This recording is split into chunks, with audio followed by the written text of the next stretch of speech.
Like, problem one, no drops. For some reason that I'm not fully sure of at the moment. Oh, Jesus. Give me 1 second. Please hold. This is live, by the way. Pause for effect. Pause for effect. Pause for dramatic effect. Oh, it's because it was on mute. Nope, that isn't why. Oh, no.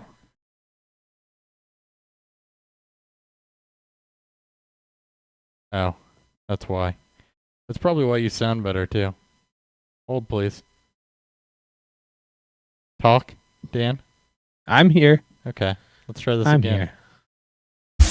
Hey, there we go.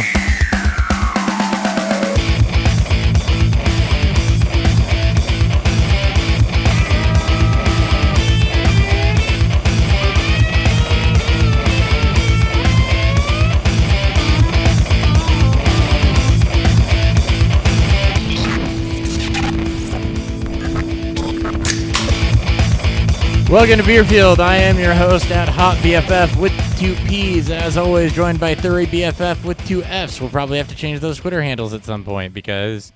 Just reduction of an F, right? Yeah, pretty much. I don't know. We'll figure it out. BF, yeah. For those that are wondering... Actually, that's not what we're going to talk about first. For those of you that are wondering why the show got off to such a rough start, technology is not my friend tonight. Normally we would use my desktop to record, and we had a power surge the other night and fired it up this morning. Fans are really loud, not like running hard loud, like there's something in them or a bearing slipped or just something ain't right loud.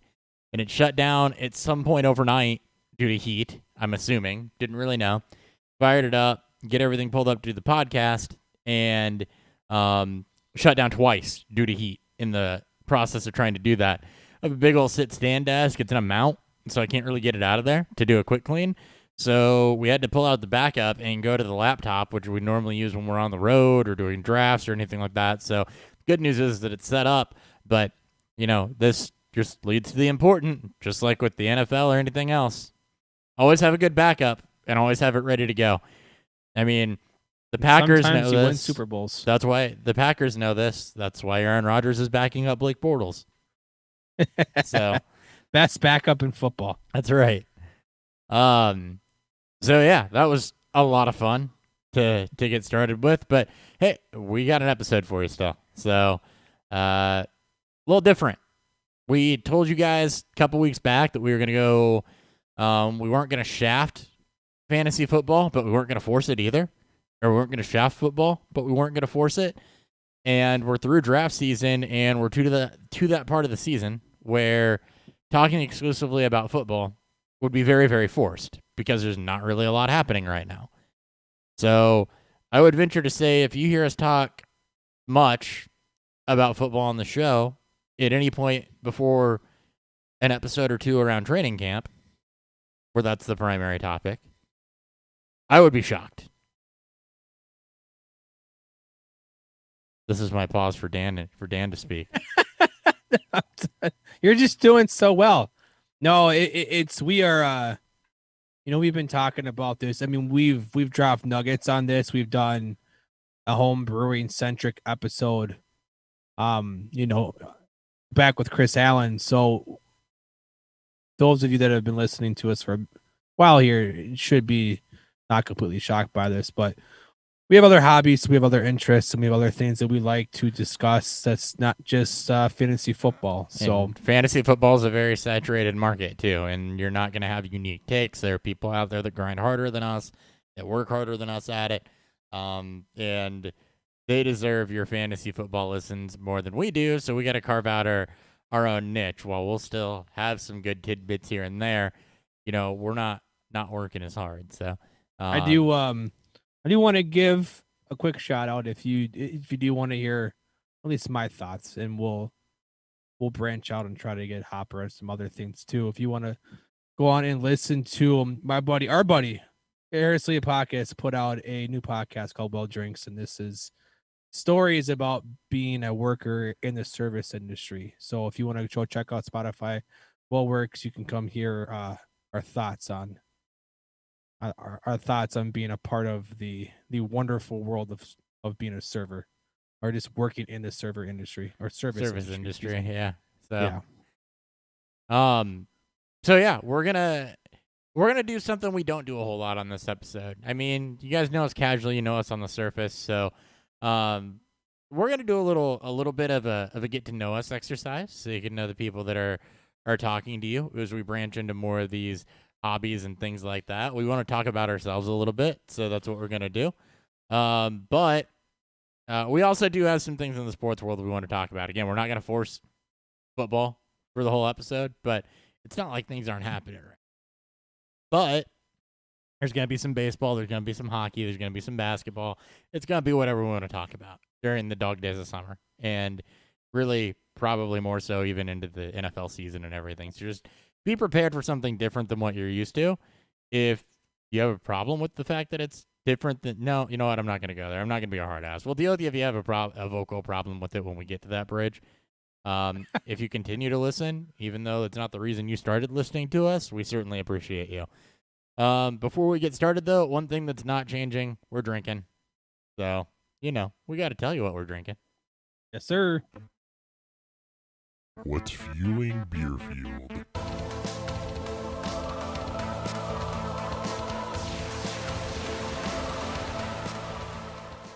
All right, Dan, go ahead and start. I am drinking Beer Zombie out of San Diego, California. This is end-to-end birders. This is a double dry hopped, double IPA. I don't see the hop billing on this. San Marcos, San Diego County, California. I don't see the hop profile on this, but it's a DDH double IPA. Clocks in about 8%. Early thoughts.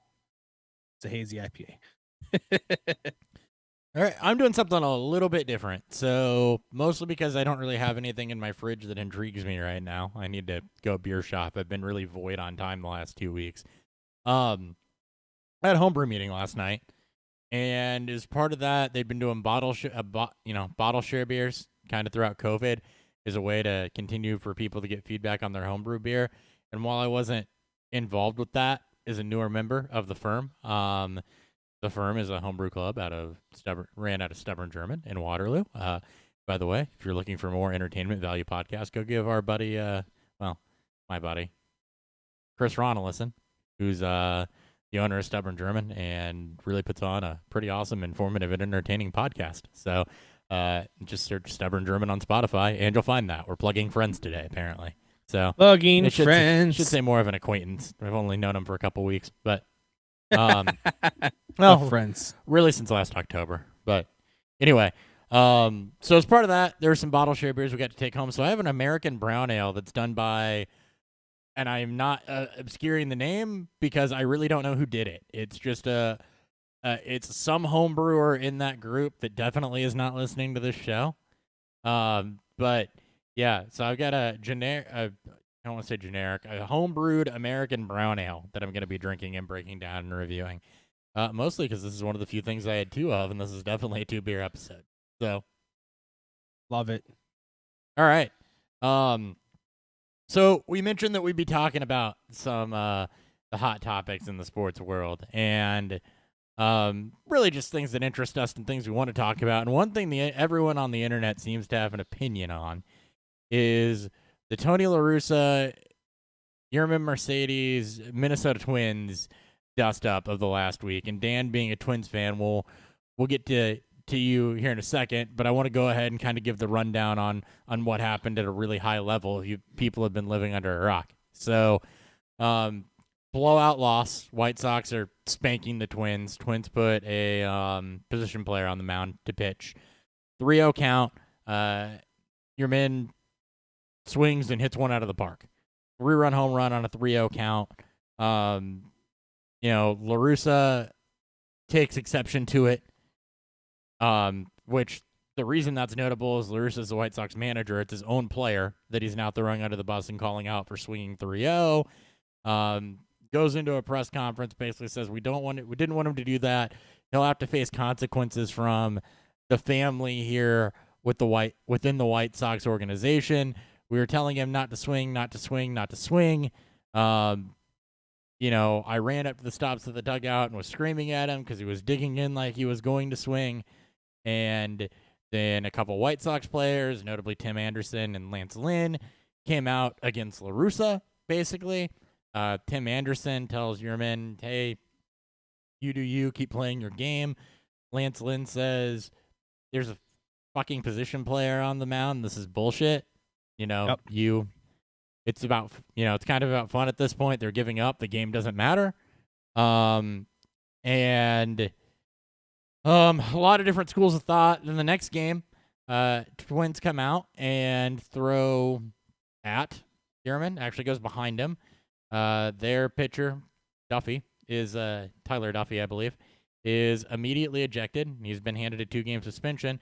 Tony LaRussa comes out and says, I don't have a problem with what they did. I felt like we earned it. So, Dan, as a Twins fan, your perspective on this and your thoughts on LaRussa not having his players back at all. It's like the unwritten rule part of Bullshit. baseball is something that has just bothered me because it's like rule of just like trained thought that you're supposed to respect everything and not have fun. It's been why I think baseball, probably part of why like baseball has not attracted the wider market of younger, of the younger youth. And now we finally get these players that are coming up that have a lot of energy, have a lot of character, and that are just out there showcasing that fist bumping, flipping the bat, hitting that 3-0 pitch. First off, don't go down double-digit runs. And Right. like put yourself in a position to put your position player out there to throw a 47-mile-an-hour ball. It was a 47-mile-an-hour. Yeah. Like in LaRussa, like who the fuck cares? Your team won. You have one of your rookie players that are out there who wants it bothers me more so because it just looks bad on the team if you don't have your players back. Like, reach out to them after the fact, but don't act like we need to keep seeing this whole you gotta not hit, like you can't swing on 3-0 pitches. Like, I'm not a huge baseball fan by any means, so I may be off base in a couple of things here, but it takes away some of the fun, I think, from this. Yeah, baseball's my original love. For those that don't know, the first sport I followed religiously is, I guess was the Bulls, but I wasn't really old enough during that run to follow a whole lot. But was really the end of the Chicago Bulls run, the beginning of the home run chase in 1998 with McGuire and Sosa and Griffey. So, kind of my first sport there. I still will watch 90 to 100 Cubs games a year, probably. And yeah, the game is changing, which is one of the knocks on the LaRussa hire in the first place, is that you have these young players up there, like Dan said, coming up with personalities that want to showcase their personalities. There certainly is the argument of don't go down double-digit runs. I don't want to be too much of a homer here, but I look at how the Cubs have handled this in the past, either when they're up double digits or they're down double digits.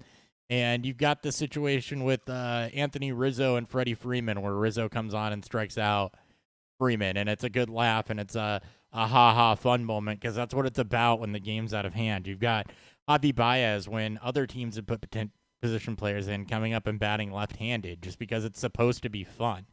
And baseball's lost the younger generation because you're taking the fun out of it. There's a million different ways Tony LaRussa could have handled this. He could have gone up there and just said, hey, the game's not over. We're still trying to win. You could have, there's plenty of coach speak you could have thrown out there, which would have equally been bullshit. But yeah. You still at least have your players back at that point. You can say that, you can have his back when they're throwing at him, because the unwritten rules of baseball are just respect the game is becoming more and more just bullshit. Like, to me, it's like the NFL when they tried to get away with end zone celebrations. And then they brought him back and just turned it to you. Well, you can't directly taunt the other team. That's a happy medium, in my opinion, because you shouldn't be stifling personalities, especially when baseball is in desperate need of personalities. You shouldn't be stifling personalities and stifling these young, fun, exciting players in the name of we've always done it this way, because that's why you're losing the younger generation. And the White Sox are winning in spite of their manager. LaRussa was never a good hire for that team.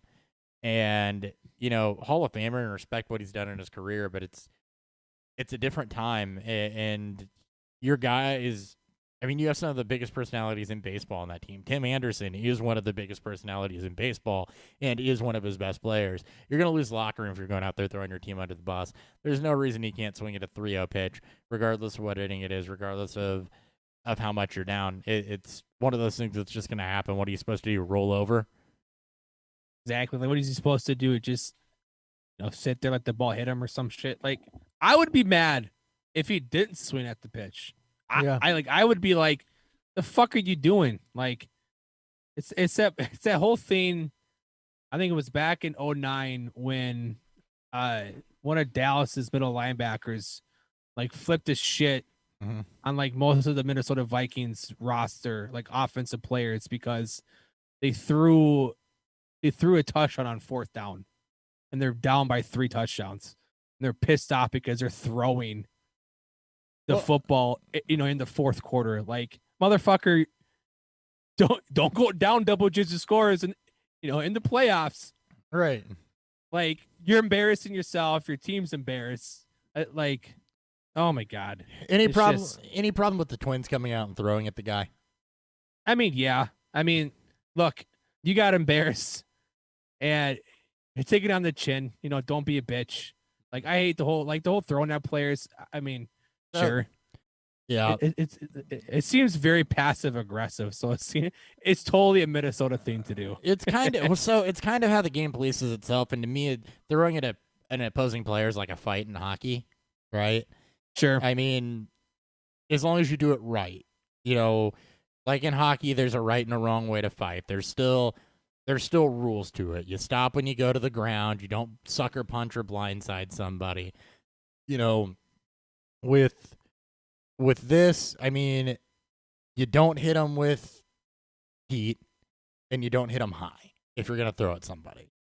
Throw it. What was the pitch? I think it was like an 89 mile an hour. I'll have to look. Because he didn't hit him, right? He just threw behind him. It was behind him, which it's really hard to aim and hit a player. Let's be clear. Very true. 93 behind him. So, that's okay. Low 90s, high 80s is about what most off-speed stuff is going to be these days. So, you do that and you throw low. You don't throw up and in. You don't go at the head. You go towards the back or the thigh. And you move on. And, I agree. This is probably a situation where they should have taken it on the chin because, having a 3-0 homer hit off of you is not inherently disrespectful, in my opinion.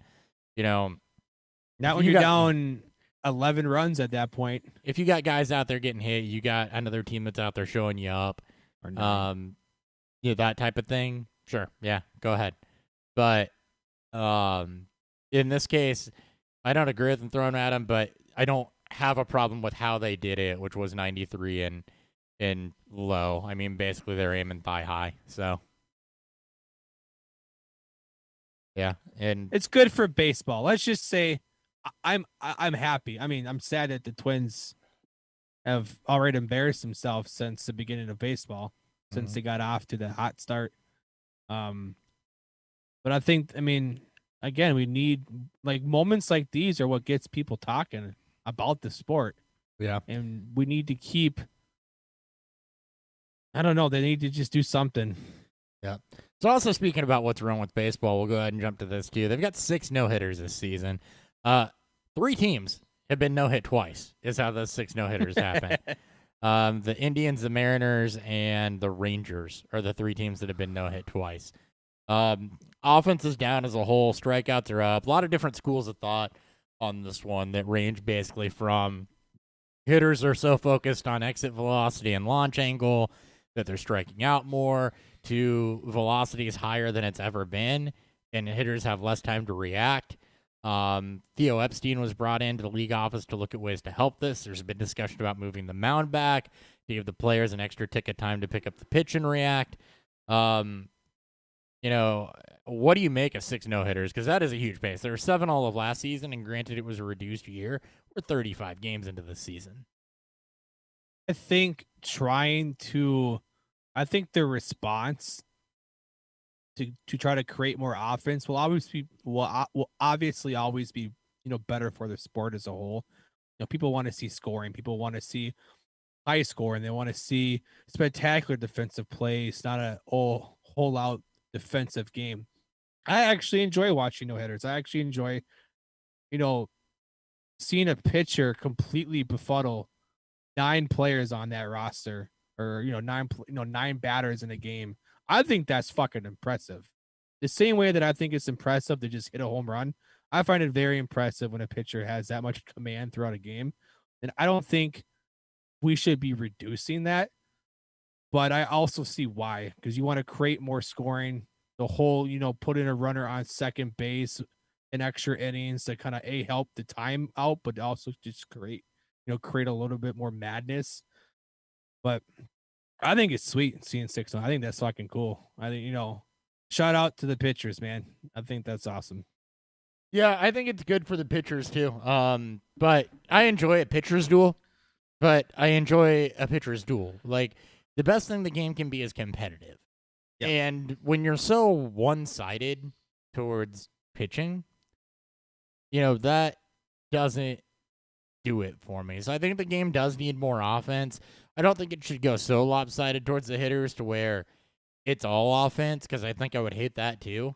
But just restore a little bit of balance, because right now I think it's pretty lopsided towards the pitchers. And, you've got, and I don't know what the answer is. I don't know if they need to put more formation-type rules in play like what the NFL has to cut back on defensive shifting, to cut back on some of the defensive positioning things that are going on, because that's definitely had an impact on the game.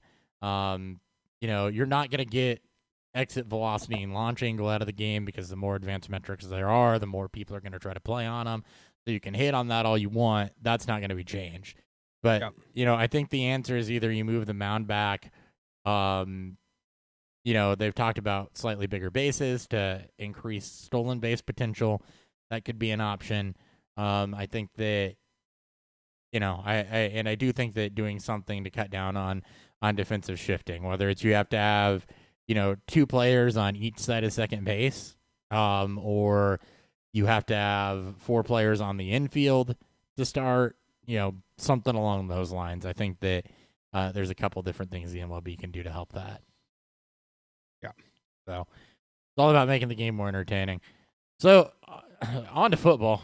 What the hell is Urban Meyer doing? Does he know what he's doing? Is he a genius, or is he totally screwing this Travis Etienne thing up by making him take all the rookie minicamp snaps at wide receiver? I mean, so I want to kind of try to spin this in a way that makes this look a little bit better. They drafted Etienne, pick 25. Obviously, first-round running backs aren't the craze. Travis Etienne's a good prospect. He's on exceptional, or I guess in the words, generational. Maybe Meyer saw a way to utilize both Robinson and Etienne, and that's going to obviously be pushing one of those guys, to the slot.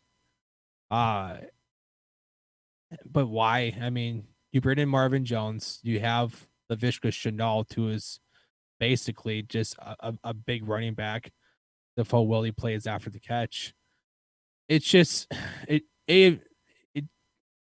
I don't see the true benefit, right? Like, I don't see trying to have Etienne work on his route running and on his release, how that's going to be hyper beneficial when unless they decide to use him like Ty Montgomery, right? Like unless they decide to, to line him up a lot more, and we're going to see some unique sets out there with two backs. I just don't see, Well, the forgoing reps at a running back, during rookie, at that time. And the comparison that I've seen thrown out there by Urban Meyer is Curtis Samuel, and ETN is not as explosive as Curtis Samuel.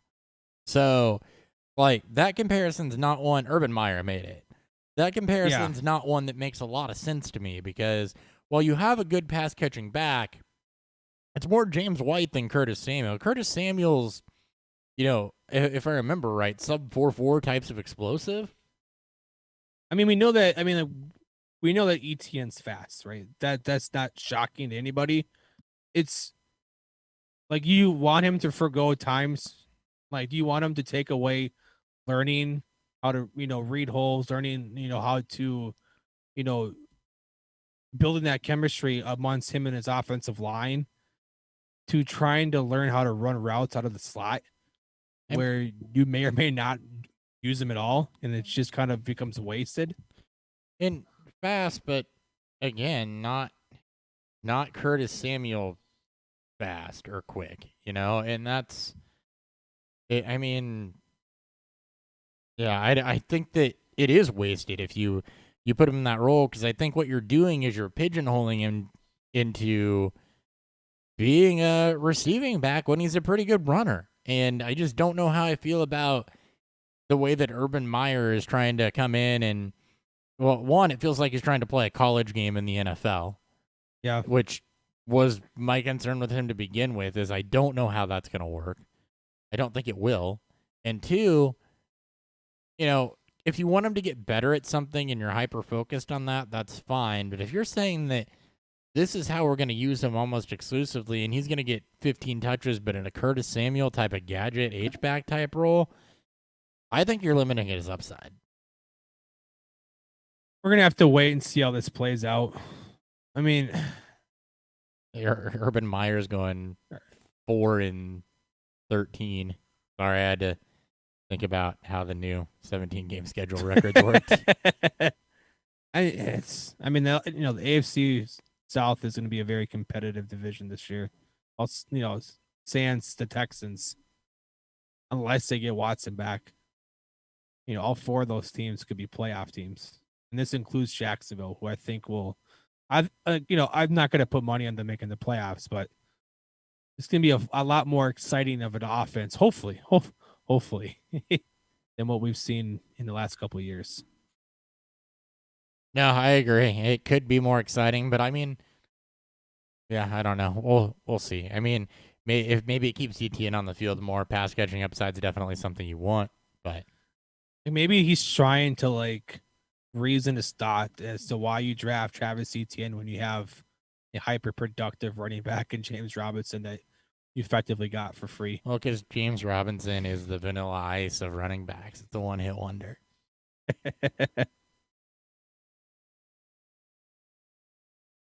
Baby.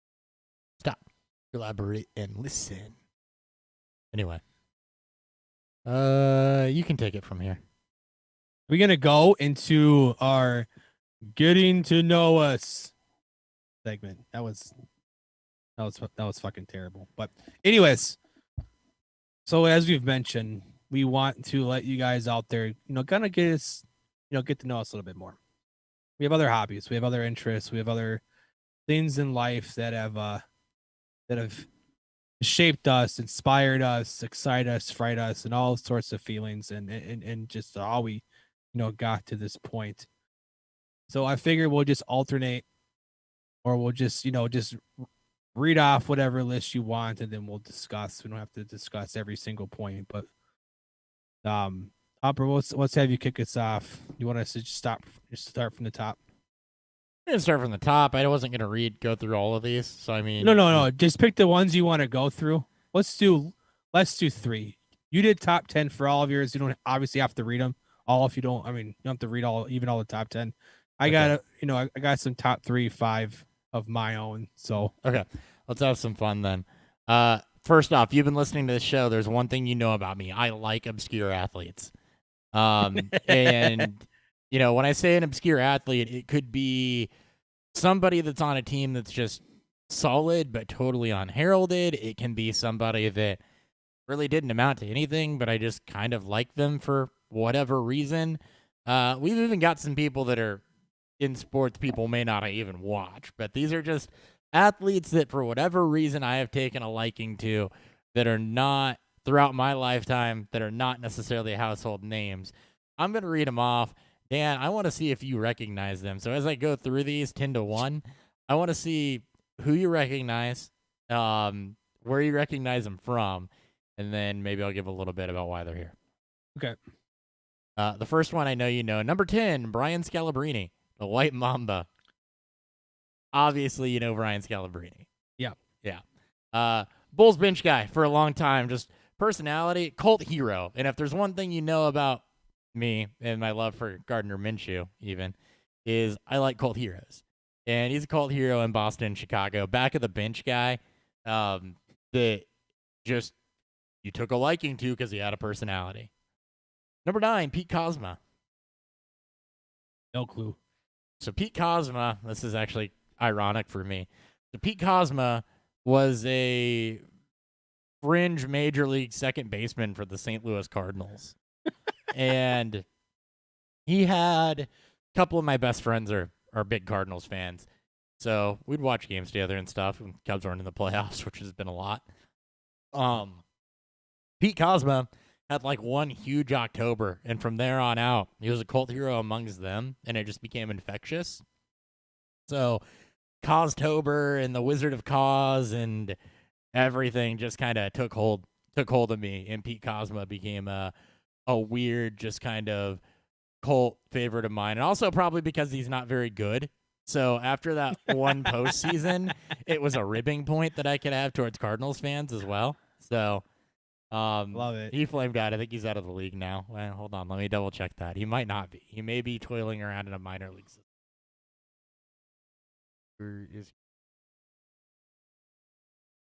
Oh, he's in the A's organization still. Look at that. Good for Pete. He's 33. He's still doing it, bud. He's 33 now.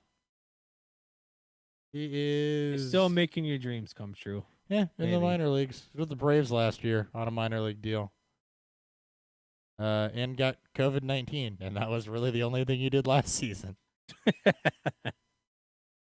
Actually, since his Cardinals days, he's been with the all on minor league deals. I don't think he's been back in the majors. The Yankees, the Rangers. Oh, he did play as a backup for the Rangers in 2017. The Tigers, the Braves, the A's. So, yeah, Pete Kozma. Number 8, Eric the White Pony Slopey. I do love the name. Like everything about White Pony, and his last name is Slopey. I mean, I have no fucking clue who he is. All right, I do love that name. Think back to like when we were in single digit ages. Did you ever watch Roller Jam on Spike TV? I think it was TNN No, at the because time. I didn't have Spike TV. Or TNN at the time or whatever. So they had this show called Roller Jam, which is like hybrid roller derby and professional wrestling. So I'm not sure how much of it was legit or how much of it was scripted. I almost put Sean Atkinson in the spot too. They had teams, which I don't know if they were really like teams from these cities or if they just said they were for storyline or whatever. But the California Quakes were my Roller Jam team, even though Illinois had a team. And Eric Slopey was their speedster, and he'd get he'd get on a breakaway, and then he'd start galloping around the track just to taunt people. And he had one of the biggest bumps that I saw in Roller Jam in all of its 4 seasons, where he took a leap off the track, which was basically up on a stage, down onto like 7 members of the California Enforcers and completely took them out. So Eric the White Pony Slopey, legend. Ooh, he is White Pony. Number 7, Billy Kidman. He's a wrestler. I know that. Yep. Was he part of DX? No. He was I don't think he ever was actually NWO. I mean, everybody was NWO at one point in time, but True. truthfully. He was part of the New Blood in WCW, and then he came over to WWE, was a cruiserweight champion.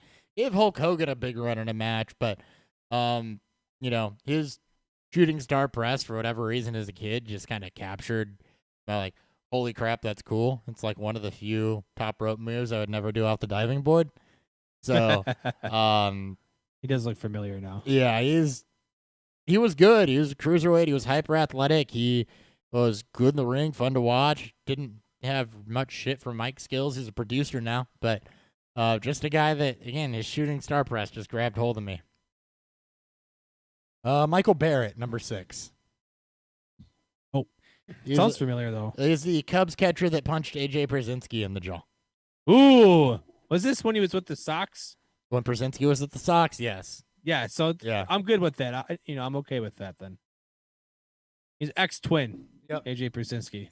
Yep. It was a bad it was a play at the plate. Where Brucinski slid in, I guess slapped the plate, Barrett took offense and slugged him one.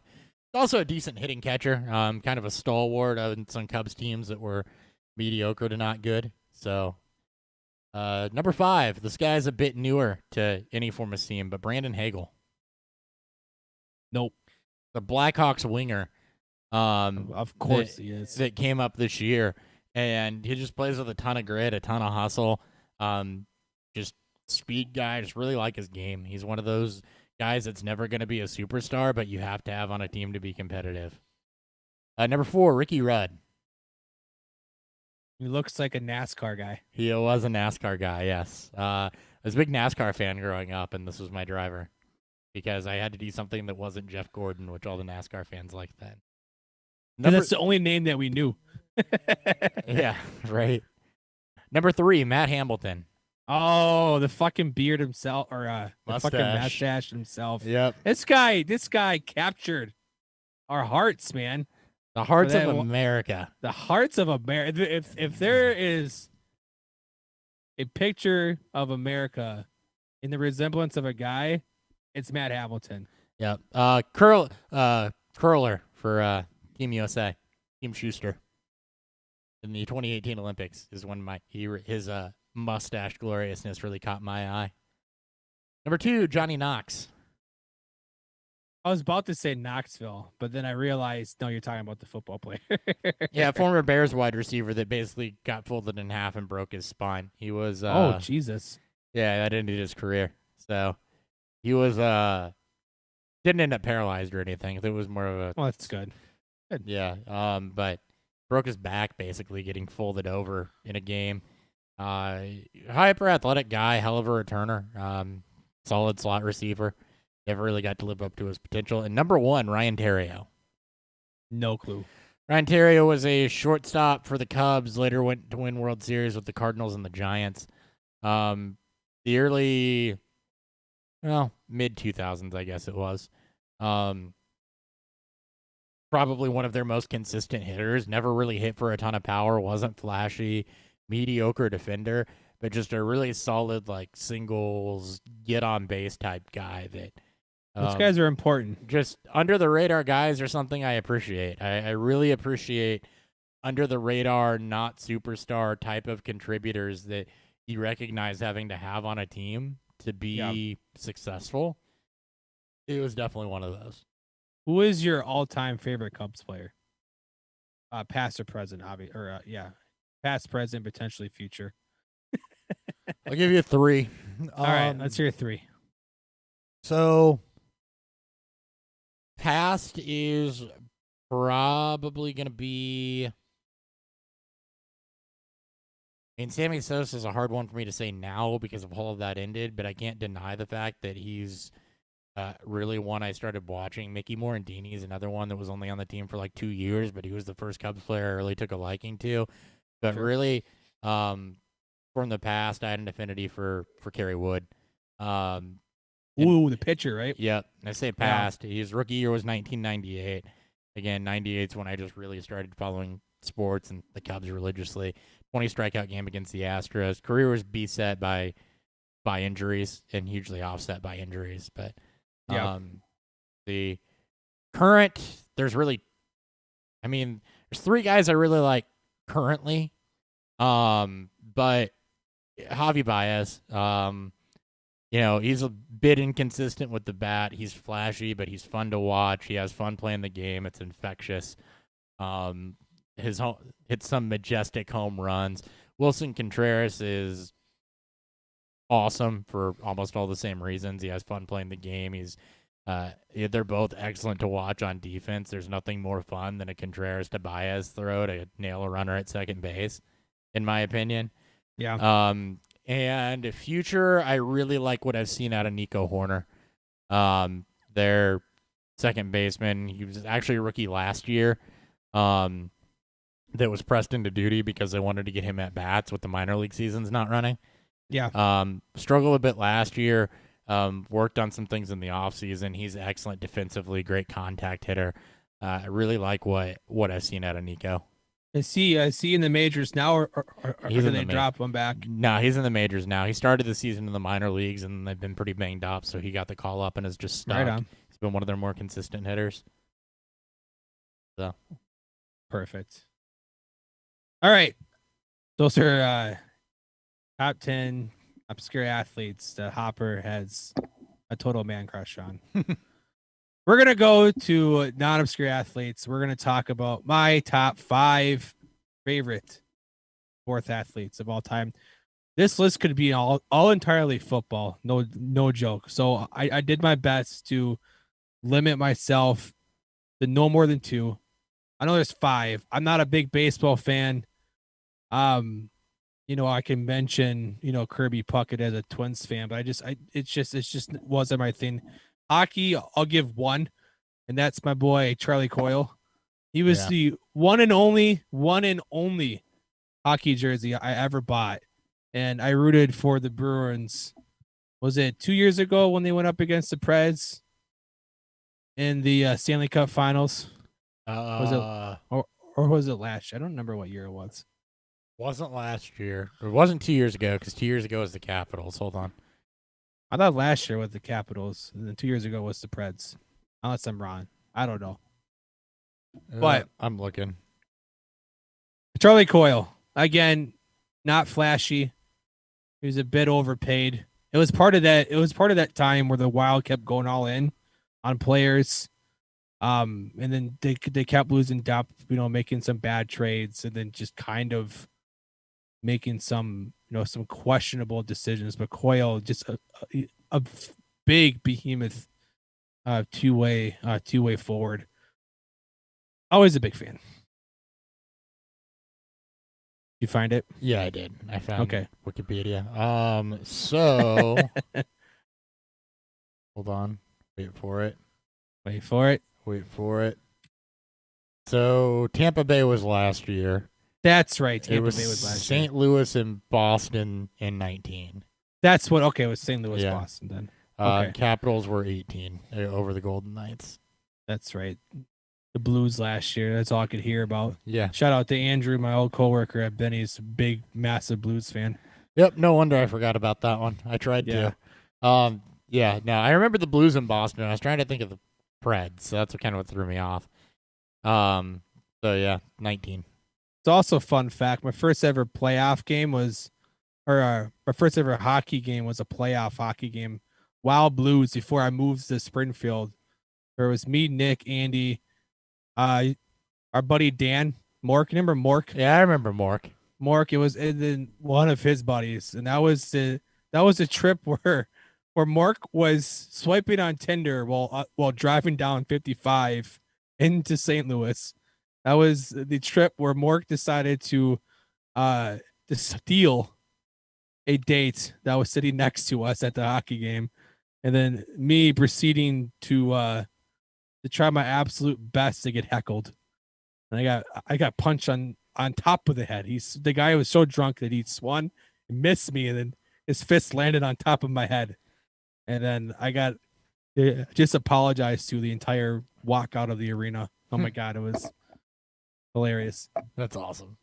All right, we'll move on to my new favorite sport, and that's going to be disc golf. I do watch a lot. YouTube has a lot of they do some live stuff, but they do a lot of, like, I guess, actual coverage of it. They do next day coverage of it. You get to watch a bunch of tournaments. You get to watch a bunch of the bright young players that are coming out. My favorite disc golf player is Simon Lizotte. He's from Europe, and the only reason why I emphatically love watching him play is that he has such a strong arm that he will make up his own lines. Like you'll hear people talk, like you'll hear the announcers talk about where you're supposed to throw. Like, okay, here's the shot.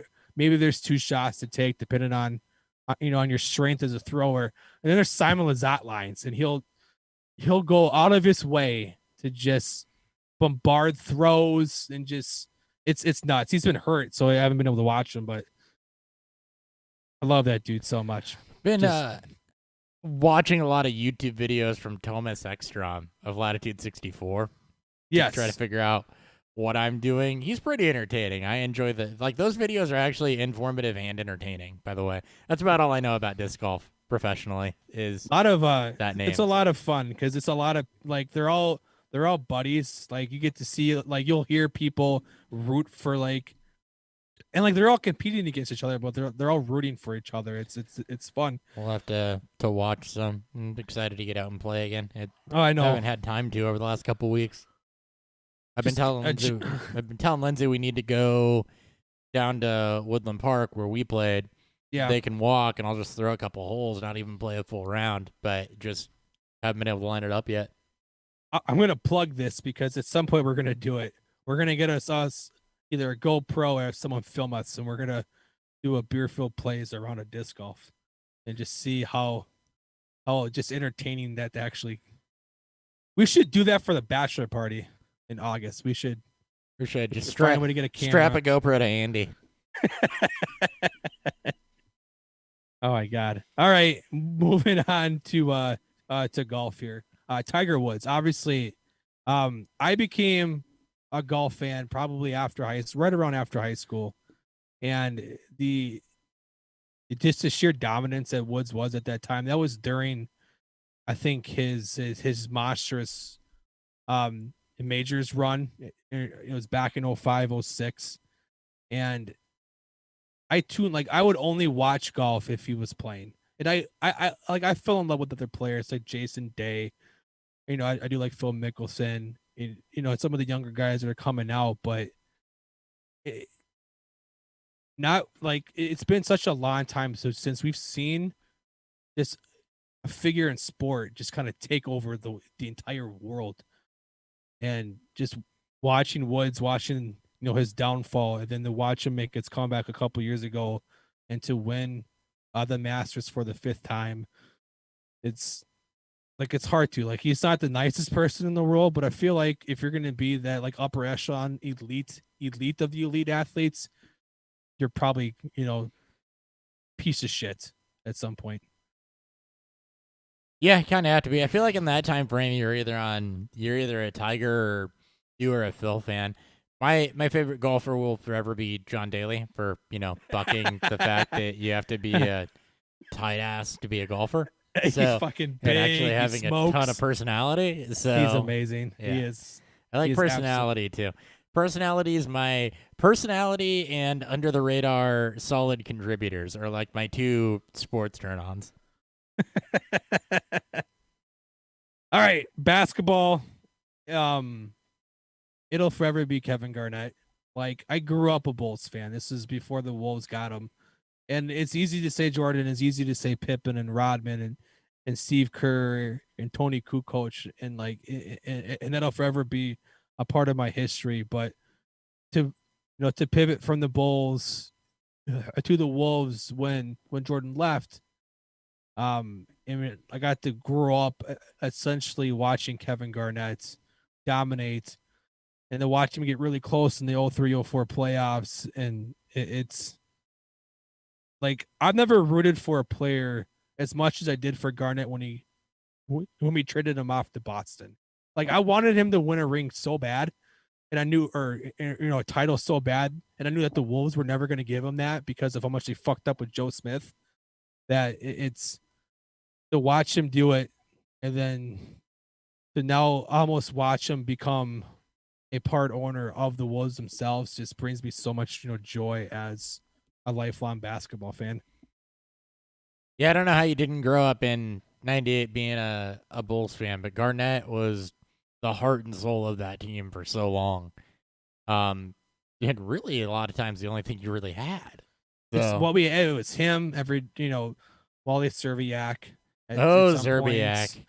Isaiah Ryder, him flame out Stephon Marbury, who we traded away Ray Allen.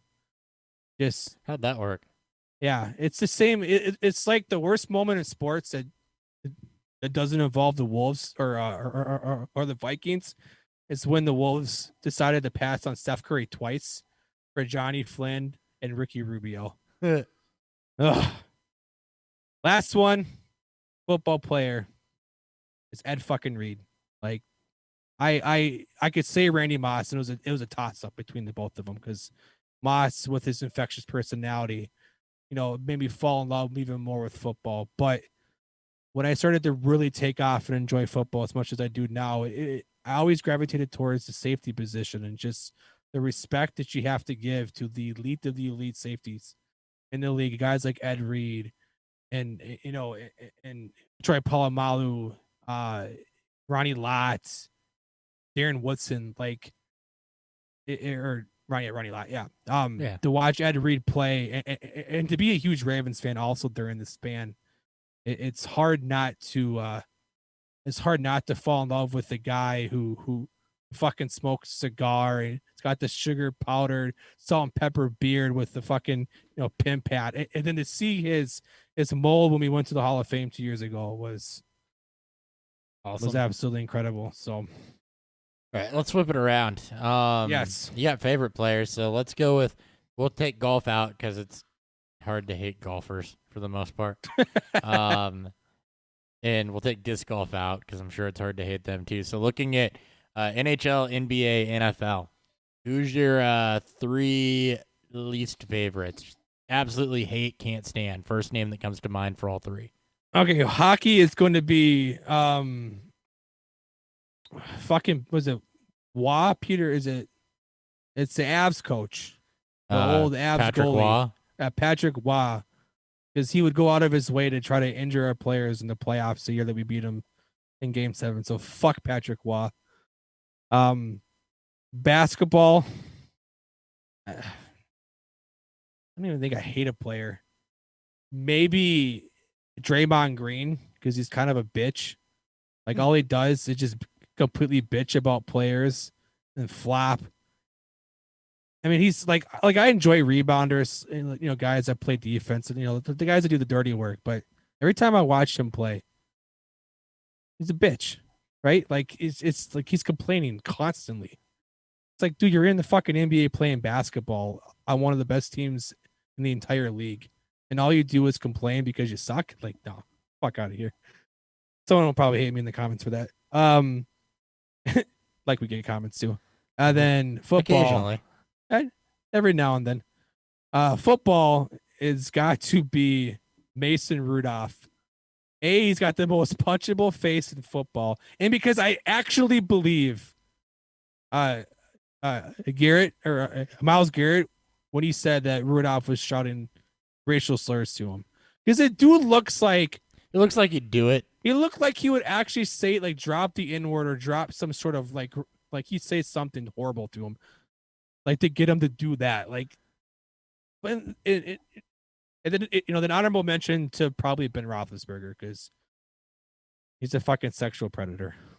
Yeah. I don't care if he wasn't convicted. Yeah. Yeah. There's a lot of That's a hard there's a one lot of yeah. There's a lot of bad. Tyreek Hill. Yeah. Kareem Hunt. Yeah. Yeah. Bad Aaron, apples in football.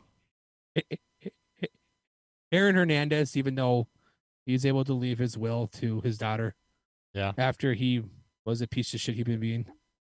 Yeah, well, if you're gonna go out, might as well make it something mildly redeeming. Yeah. Miley. Yeah. Tom Wilson is my most hated person in sports. Who? Tom Wilson. Tom Wilson. Okay. Yeah. capital's resident bitch. All right. I'm gonna go to food side, I think. All right. Let's make some people hungry.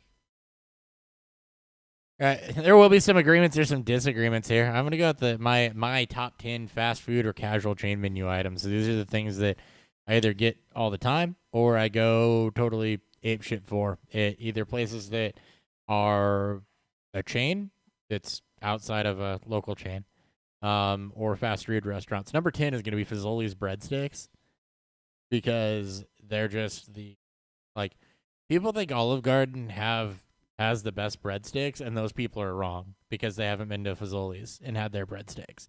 They're so buttery and seasoned well and good, and they're more like the Pizza Hut style breadsticks where they're like actual breadsticks instead of the rounded things.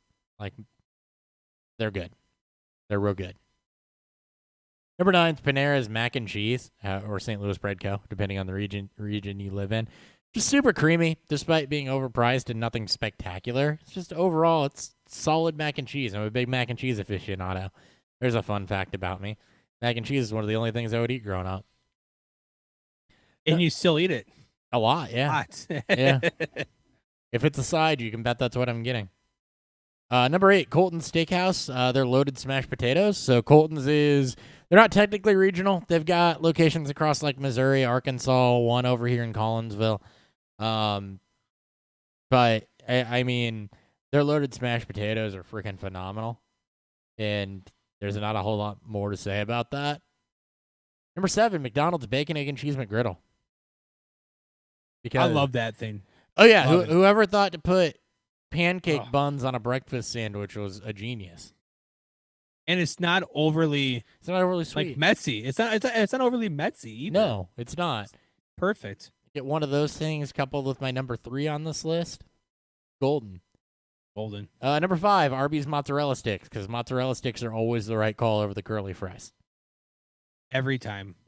Their curly fries are overrated. They are. I used to work there, so I know a thing or two. Yeah, the mozzarella sticks are phenomenal. Shout out to the jalapeno or to the loaded potato bites. Oh yeah, when they had those for a while, those are also phenomenal. I'm sure they're listening. I'm sure they are. Number 4, In-N-Out's Double Double.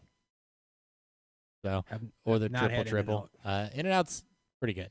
I mean, if you believe the hype, you're not going to be impressed. If you go in without expectations, they're pretty good. So, the best way I can describe In-N-Out. That's fair. Number 3, McDonald's Iced Mocha. So, for whatever reason, McDonald's iced coffee is like crack. And dude, it's so good. No joke. Yeah, the iced mocha is my go-to for that, and it is phenomenal. Like, if I'm ever craving coffee, that's what it is. As much as I like 90% of the time just drink normal black coffee in the morning, McDonald's iced mocha is where it's at. It ain't Starbucks. It ain't Dunkin' for your coffee chains. It's the McDonald's iced mocha. So good. Number 2, Wendy's Baconator. This is my go-to fast food burger because we don't have In-N-Out around here. Wendy's is my go-to fast food place for a burger. If you think that anybody, Burger King, McDonald's, Hardee's, whoever has a better burger than Wendy's, you're wrong. Who the fuck thinks Hardee's? Their burgers suck. Nobody. Well, I mean, everybody but Wendy's, actually, that I just mentioned, has shitty burgers. Yeah. Not shitty, just not great. So Wendy's in the fast food realm is quality, and their Baconator is a thing of beauty. First off, I always get vegetables off of my burger. Like, I don't eat lettuce or tomato. Order the Baconator, don't have to worry about it, because it's not on there. It's just all meat and mayo and ketchup. It's delicious. And it is what men dream of when they craft their perfect burger. Yep. The number 1 is the Dairy Queen Cookie Dough Blizzard. A lot of good Dairy Queen memories for me, other than the fact that, I always have to stop for ice cream, and this is my go-to. I mean, yeah, they have specialty blizzards that are pretty good every month, but if I don't like that specialty blizzard, cookie dough's my default. Used to get them all the time after Little League as a kid. DQ was down the street from my grandma's to go get ice cream there. Snag an old cookie dough blizzard. It's Best Blizzard flavor. I was always the mud pie. Get the mocha coffee, the Oreo, and then like chocolate chip in it. Oh God. See, I didn't get into coffee and stuff until I was older. So cookie dough was already ingrained in me. I've always I've gone through phases with my love of coffee, but I've always loved like the Jamocha or the mocha flavors. Now, Arby's Mocha Shake, oh, fire to die for. Like so good, especially so good. now. Yeah, they'll put whipped cream on it. They'll do like a Jamocha chocolate syrup. Although, do you kind of miss the like everybody went to doing like hand dip style shakes? I think Steak and Shake was doing it, and then Hardy started doing it. Then everybody kind of went to hand dip style. You just kind of miss the old crappy like comes in the bag fast food shakes every now and again because I do. Yeah, because it's less like you don't get the one time where you go into the drive-thru like you're craving a shake, and the person who makes your shake undercuts it, right? It's not full. You can clearly tell that they've made one too many of these shakes. Hey, and a quarter of the cup's whipped cream. You get the stump of it. Yeah, you get the stump. It's like I feel like with bags you don't get that as much. Like it wasn't a problem. No, and like I said, quarter of the cup is whipped cream now because everybody's got to put whipped cream on there, which is a useless topping, by the way. It's already pure sugar. What do you need whipped cream for? And they'll ask, I can say without whipped cream, and then they still fuck up the pour. Like they'll still leave the space where the whipped cream would be. See, if I say without whipped cream, Lindsay just gets pissed off because she likes the whipped cream. So I can't. I mean, don't get me wrong. I do like whipped cream, but I am not a fan. I'm not a whipped cream fan. All right, we're gonna go to not food, not sports. We're gonna go into the world of entertainment, and that is Dan's top 5 Marvel characters from the MCU. And if you live under a rock, the MCU is the Marvel Cinematic Universe. Number 5, Hawkeye. What is the not like about Jeremy Renner's Hawkeye? He's not a full-fledged superhero. He doesn't have superpowers outside of the fact that he doesn't miss like ever. But he's a perfect bench player, right? He's a guy that just shows up to work, hat on, pail around his wrists, ready to get the job done. And he gets the least credit. I'm glad that they have fleshed out his character over the last couple, Marvel Avengers movies. We got to watch his heartbreak. Spoiler: when Black Widow died, and he tried to kill himself, for that. But Hawkeye, number 5, love him. Number 4 is Star-Lord, mainly because of Chris Pratt and my absolute infatuation with him as just an actor. I don't necessarily agree with some of the things that he believes in, but like there's nothing more that I gravitate towards in my movie characters than people who make me laugh constantly, whether that's just with their quirky humor or with body humor. And I think Pratt just kind of fleshes out and just is everything that Star-Lord is. And even though he's kind of the reason why Thanos got the snap off, I mean, outside of the whole Thor not going for the head, but he lost his school, and they almost got Thanos, and they fucked that up. But I absolutely love Star-Lord. Number 3 is Iron Man himself. Like the reason why we have the MCU today, and it's hard to dislike the character growth that they allowed Tony Stark to go through and to watch him, fully redeem himself. The best fleshed out Marvel character of all time, easy. There's no competition. Do you agree with that statement? Do you think? I don't know how much of the Marvels you've watched, Hopper. How much of the movies you've watched? Not a ton, but I mean, it's hard to disagree with Iron Man. Okay. Number 2, then we're gonna pivot from a superhero. We're gonna go with, oh my God, I just forgot his name. Well, you write stuff down. I mean, I had it on my phone and then I deleted it because I was writing stuff down for work. Holy shit! All right, we're gonna go number one. We'll come back to it. We'll 'cause come back to number 2. We'll come back to number 2. Number one's Ant-Man because the same reasons why I love Chris Pratt. I love Paul Rudd, and I feel like Paul Rudd was born to play Ant-Man, just with the off dry humor and like the quirky comedies that is brought on, and just like Michael Pena's character in the Ant-Man movies is just amazing. Like Ant-Man, like the original Ant-Man is my favorite Marvel movie, which everyone likes to make fun of, but what the fuck do they know? Exactly. Exactly. Like it's who doesn't love a guy who can change the size of his body and then steal things? Like he's I don't know, just he's my dude. Like I'm looking forward to the third one, and I'm basically stalling so I can get I can get the name of the guy who I completely find. Killmonger, number 2, Michael B. Jordan's Killmonger. He's the only villain on this list. I think he is the greatest MCU villain ever. I don't think they'll even come close to topping it.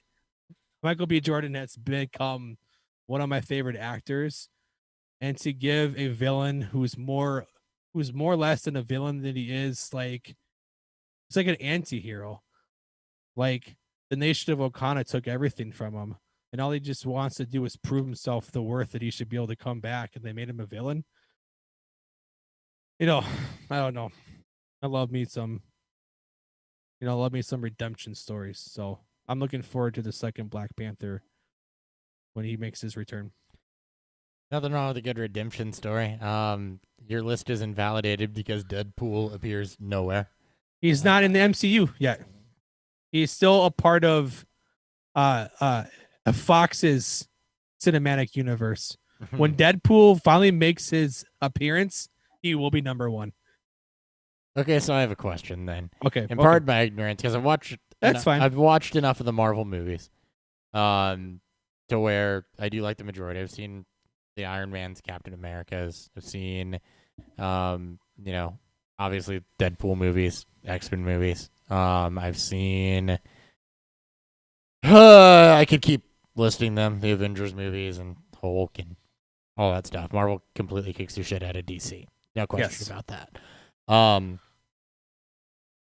If a character like Deadpool is in the Marvel comics and is a Marvel licensed movie, what doesn't put them in the MCU and just keeps them in the Fox Cinematic Universe? I'm just curious. Because you say MCU, and I just think, it's all the Marvel movies. Yeah. Is it just because there's not been any crossover? No. So basically, Spider-Man is the only Fox licensed superhero that has kind of, I'll say privilege. I won't say privilege, but has the ability to be in the Disney Marvel movies. Effectively, they are working to try to bring in like the X-Men, obviously to be all recasts, and there is going to be a Fantastic Four. Okay. Again, with all recasts. I get it. So it's just about who owns the rights because it's licensed, split between Disney and Fox at the moment. But basically, I think before COVID hit, Deadpool was supposed to at some point make his Disney Marvel universe, introduction at some point. When he does. So it's just all licensing. Yeah, pretty much. Yeah, licensing shit. Pretty much. Okay. Let's do one more. Let's do one more. One more. Let's see. Okay. 10 things about me that may interest only me is what we're going to go through. I figured you picked this one. Well, it's the most entertaining, I think. It is. All right, number 10. My biggest claim to Twitter fame is shockingly not being a low-level podcaster, but a tweet to Wendy's asking who was going to win the Royal Rumble a couple of years back, which Big E from the WWE got a hold of. And the damn thing went viral. So I asked Wendy's who they thought was going to win the Royal Rumble. They responded. I can't remember who they said. And Big E grabbed it, retweeted it, and was like, why you got to do me dirty like that, Wendy's? And it ran on a life of its own. So, yeah. I feel like you've had a few of those. You've had a few every now and again one catches Twitter fire. posts blow ups that have gone, viral or semi-viral. Every now and again. Every couple of years it seems. Other than that, I don't get any interaction, which is fine. I don't tweet that much. I tweet in bursts. You do. One of my proudest drunken moments is fracturing my big toe backflipping drunk off of a stage during 10-cent beer night. So there's a fun fact. One of our buddies, Ron, was supposed to be, well, actually it was Tim, was supposed to be making sure I didn't do anything stupid. And I decided I'm 5 years younger. I can backflip off the stage, and came down, landed on the side of my foot on concrete. Couldn't walk for 2 weeks. Jesus. I once on purpose drafted, number 8, I once on purpose drafted Jaquiz Rogers in the 7th round of a fantasy football draft, trying to be smarter than everyone else in his rookie season. I, in fact, was not smarter than everyone else, by the way, for drafting. I do remember, Rogers. he had, 3 or 4 super long touchdown plays, though. He did. He was relevant, because that was when Steven Jackson was still a part of the Falcons. Yeah. He hung around for a bit, too. I mean, he wasn't totally irrelevant. It was just a matter of, I remember the commissioner, when I did that, he's like, who the hell is Jacuzzi Rogers? And that's where, You mean Jaquiz? that's where Jacuzzi Rogers was born. Yeah, that's pretty much. Number 7, speaking of X-Men, I saw X-Men The Last Stand while tripping on Robitussin, and the only line I remember from that entire movie was, I'm the Juggernaut, bitch. So I think that's the only line that people remember from that movie. And- regardless if they were tripping or not. good, because it's not just me, because I don't remember a lot of that. It was pretty bad. It was actually the night before I tripped Robitussin, but it was the afterglow. So, by the way, if you're looking for stupid things I did, check Robitussin. This one's not fun. It's just something I don't ever talk about. So, if you want to know something about me, I'm a 2-time college dropout. Finally got my degree in network administration. Only did that because I was told it was the only way I was ever going to move any further in the job I was in. So I finally went and finished that out. 3rd attempt, a couple years back. It is my least talked about accomplishment because it's just a piece of paper, but it's there. I'm college educated. There's something you wouldn't guess. So proud of you. Number 5, I met the family of then Red Sox outfielder Shane Victorino at the Budweiser Brewery during a 2013 World Series game, or before 2013 World Series game. I was only there for the free beer because I was too broke to afford beer and was going to a World Series game, which might have been why I was broke. So it's like $700 for tickets in the upper level. So yeah, met them. I was only there to get free beer. Number 4, my engagement photos were taken at Warped Tour by the screamer of Australian post-hardcore band The Amity Affliction, so that was fun. Great pictures. Good pictures, fun time. I mean, cool guy. We left to go do the pictures in actually a city I would eventually move to, and we were going back in, and they had everything blocked off. He just got out and started moving cones and stuff. We're kind of like, what are they going to do, throw me out? So, I mean... Yeah, it was a cool experience. We went for coffee afterwards and stuff. Totally worth it. Oh, yeah, I guess getting engaged was pretty cool, too, when that happened. But it's not the most important event from that story, but it's up there. Yeah. Number 3, most drunk I've ever been during a podcast was after a trivia night my boss and I successfully cheated to win. People in the bar were pissed off that night. That was one of the, I'm pretty sure you got the most start sits right. I don't remember who I picked. You don't for remember start sits. who you picked. I wrote them all down, or you wrote them down, and then you just proceeded to get majority of them right. I'm just he's like, I should probably do this more often. I shouldn't do it more often. You should not do it more often, especially now with a kid. There was a lot of free beer that night. Oh my God, you were a riot. We were 2 hours late to record. But I didn't care. I was winning a trivia game because he Googled half the answers. Number 2, I once won a spelling bee largely because of a technicality in 6th grade. That's awesome. Or maybe it was 7th grade. So I was given a word that I actually spelled wrong, 3 words beforehand. And was saved by the fact that they pronounced it wrong when they read it to me. Now, the mispronunciation, 100%, even if they had pronounced it right, I wouldn't have spelled it right. But because it was pronounced wrong, I got a new word that I could actually spell. So That's amazing. and then I went on to win the whole thing. So, get it on a technicality. And number one, a fact that you only really know about me if you're really that close to me. The only teeth I have left in my head are wisdom teeth. So, medical insurance and dental hygiene is important. And when you screw that up as a kid, you end up getting all your teeth ripped out at the age of 23. So, there's a fun one. These Yeah. pearly whites ain't real, kids. So, there's a little bit of some of my finer moments and some tidbits about me under the hood, because this is all about getting to know me, right? Absolutely. All right, so my Thankfully- final one. We're gonna Thankfully, go. no one will listen to this show. Thankfully, no one ever will listen to this show. It'll go into obscurity. But anyways, my final list. We're gonna go off on kind of a more a personal note here. My top 3 kind of life defining moments. And no, my engagement will not be in here because it all kind of ties into one moment. So my first one is going to be June of 2007 when I finally moved out of my parents' house for the first time. Moved in with my buddy Evan, who happened to be very close friends with yours truly, Andy and Nick. Obviously friends of the show. Nick used to be on the fucking show. And this is how I actually met Nick. I actually met Nick once at a college party, but we were both so hammered that we didn't remember it. We just kind of remembered the face when we saw each other, for the first time at a house party. But I made this decision. Basically, Evan needed a friend to move out with because he didn't really have any place to go. And because I was so itching to move out and to prove to my mom that I can actually, balance life, balance school, and balance work.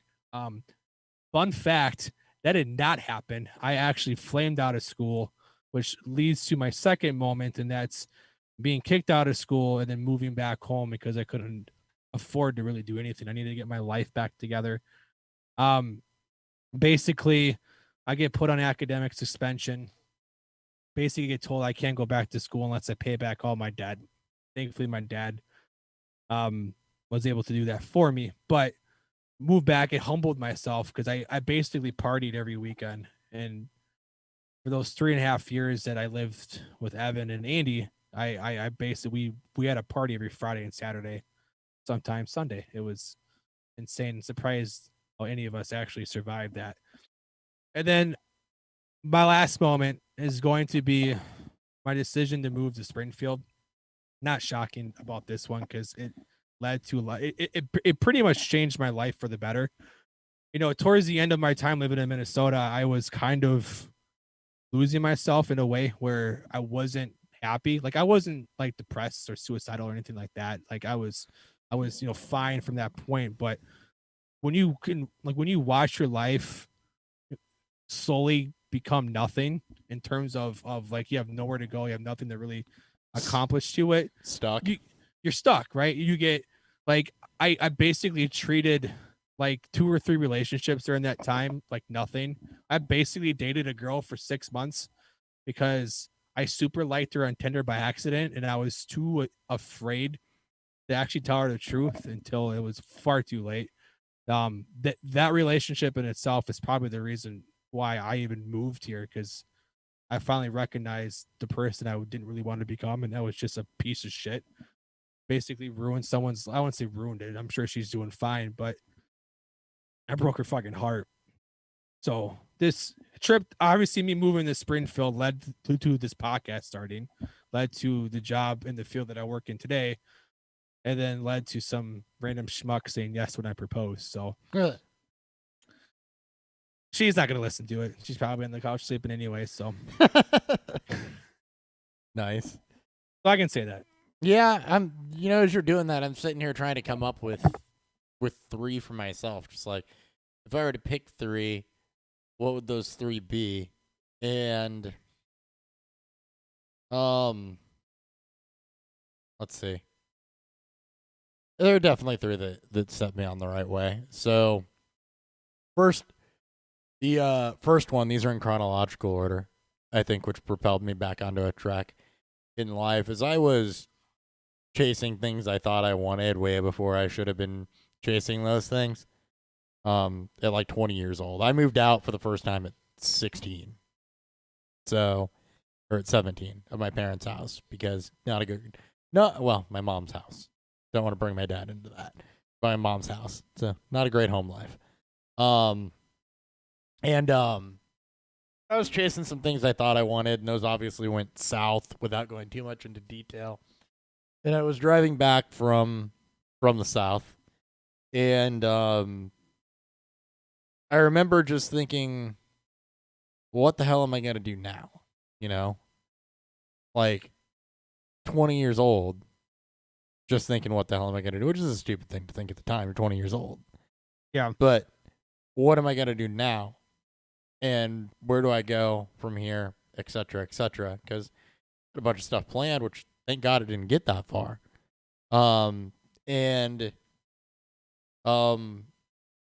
One of my best friend's wives said, what you need to do is you need to come home because these small towns that you leave behind and the people there are always home.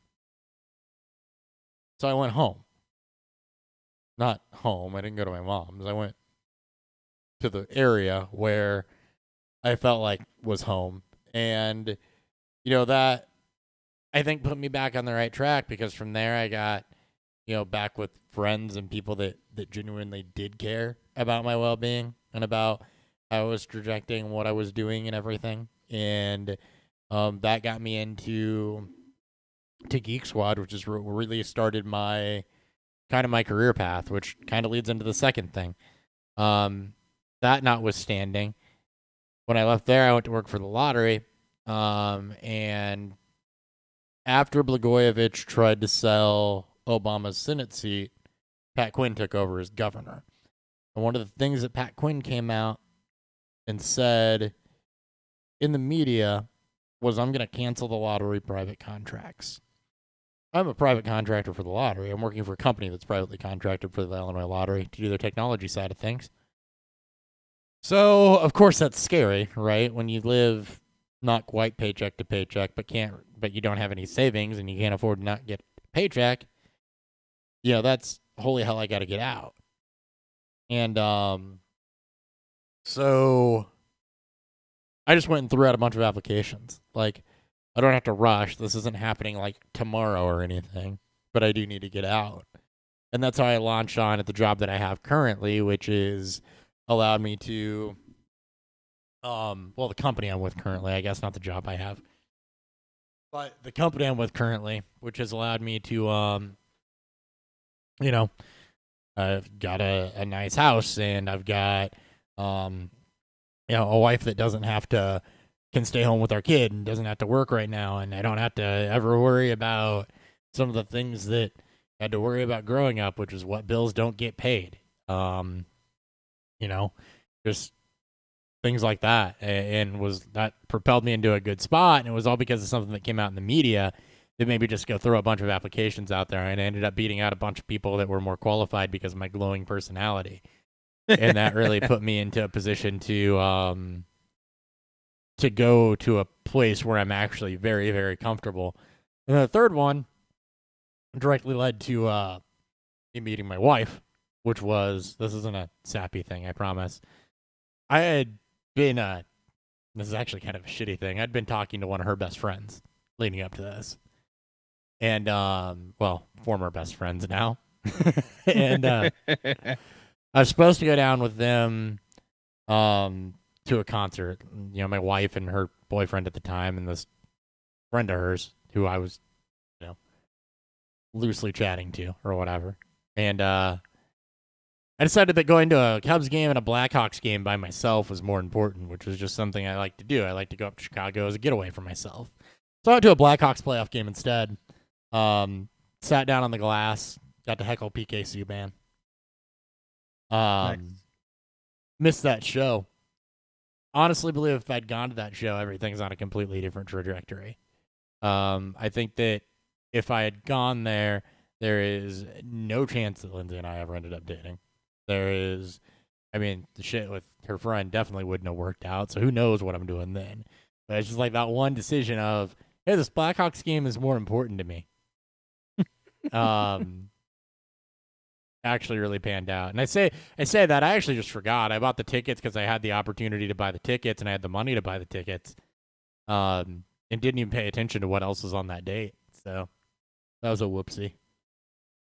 It's like amazing to know that sometimes, I mean, obviously one decision can, change A lot. your entire life. And obviously there's someone's, with stronger outcomes to it, but it's, to the point of your second point and, or, your second moment. And then mine in its own right it's kind of the, trying to be proactive or trying to take what could be a very down moment in life and change it into something, like you take a massive risk, even if you could or could not afford it, like taking me taking the risk to move to Springfield where I had virtually no money, no savings. It was just the kind-heartedness of Andy, because he's stuck to believe how much he firmly believes that I'm the reason why he was able to to live with us and pay for rent, because I got him 2 jobs when he moved back to Minnesota, back in 2008, and he basically let me live rent free down here for like 6 months. Yeah. Kind of let me get on my feet. And even then it took me even longer still, but still, it's always good to have somebody that's willing to. I couldn't delve out imagine like where my that. life would be right now had I not moved here. Yeah. Where I am at now, like compared to where I was going in Minnesota, I'd probably be living either with a roommate or back home. Just, yeah. Yeah. Yep. We're both in a good spot, though. I try not to think about it. Speaking of a good spot for this beer was in my mouth. Good. As opposed to So your lap? Well, yeah. My left Your hand. butthole? My left Yes. hand. Oh. Yeah. We boofed it. We boofed it. I actually just took this brown ale and tried to recreate the brown note can label from Against the Grain. I love that. I love that. I love their can art. So, first off, I want to say this. When you're evaluating home brew, it's a little different than evaluating commercial brew. With commercial beer, to give something a really good rating, you're really looking for it to stand out above other commercial beers, and you're looking for it to do something special. You want them to be good on the style to be good, but you want it to taste it and be like, this is spectacular. When you're evaluating homebrew, you're more looking for, because these aren't professionals doing it, you're more looking for how good of an example of the style is this. So kind of like when we did that March Madness bracket, where it's how well did they execute on what they're trying to do here. And for an American brown, this is really, really well done. It wasn't heavy. It wasn't stout-like. It had a decent malt backbone, mostly roasty malts, though. Good color. It wasn't, off red or anything like that. It was definitely brown. But, it didn't trend into stout territory. It was very, very flavorful, very drinkable, light bitterness from the hops that went into it. Good representation. It was a good beer. Like I said, don't know who did it. Wish I did. I'd give them the feedback personally. But, yeah, very, very good beer. Very, very good expression of what a American brown is. So, props to them, and really props to the firm. A lot of good brewers in that club. That's awesome. I love I do enjoy really, really tasty home brews. It feels more personal. Like it feels like it's not made for me, but it feels like I'm listening to some obscure artist that no one knows of. By the way, when you come down here next week, I'm going to try the Heffy again because all the clove fell off of it for the Okay, most good. part. Not all of it, but most of it. So I was talking to Chris Ron, who I mentioned earlier, Yeah. who owns Stubborn German. Actually, I brought that beer to the homebrew meeting last night to get feedback on it, and it got really, really good reviews. But I told them, like, one of the comments that was made is this has a really nice banana note. And I was like, huh. And the first thing I got when I tried it, because I didn't know it was my beer at the time, they just said it's a Hefeweizen. They don't tell you who brewed it. So if there was more than one Heffy, I didn't know it was mine. Sure. And the first thing I got off of it was banana. But you tried that thing 4 days out of the fermenter, and there was no banana to be found. It was all literally clove, clove. all in your face. Yeah. And what Chris told me is that when they start out that way, that's how you know in like a week or so that they're going to be really, really good and really, really nicely balanced. That every time he brews their Hefeweizen, when it comes off, it is all clove for the first week or so. And then it goes down to just a really nice balance of clove and banana, and that's what this one turned into. So I'm excited for you to try it again and see how it's morphed just from being in the bottle an extra I'm pumped now. basically month from when you first tried it. Because yeah, I told them, like, hey, I'm scared it came off as all clove. And they're like, no, that's for that style of beer, that's actually normal that they come off as all clove because the clove will fade away pretty quick. And That's really you end up with a nice balance. But I was also told that Hefeweizens don't. A lot of beers will have a bell curve. Sure. Where they start off mediocre and then they condition, and after a couple weeks they get really, really good, and then they gradually start to come back down. With a Hefeweizen, you don't have the bell curve. Once that clove is gone, if you don't get it in that sweet spot, it's just kind of the back end of the bell curve. You don't have the front end where it slowly ramps up. So thankfully I've been drinking through a decent amount of it, but you're going to have to help me drink some of it.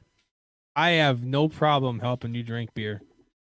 So I am, we'll wrap up these review. I am, again, drinking Beer Zombies end-to-end blender burners, Indian burners. It's a double dry hop, double IPA.